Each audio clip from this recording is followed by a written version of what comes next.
Жалал Абад шаарында алгачкы ирет футболдук курама командасы түзүлүп, ийгиликке жетишип, мына бүгүн өзүңүздөр көрдүңүздөр, бизди сүйүндүрүп, клубтар арасындагы кубокту бизге алып келишти да.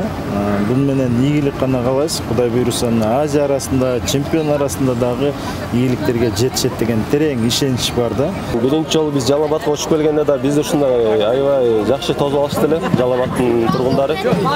Анда да интервью бергем, ошондо айткан болчумун, биздин жакшы команда түзүлдү, чет өлкөдөн да жакшы футболисттер келди деп. Ошо ар бирөөбүз өзүбүз салымыбызды коштук.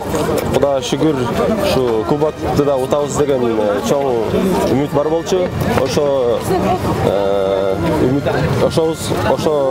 титулга да жеттик.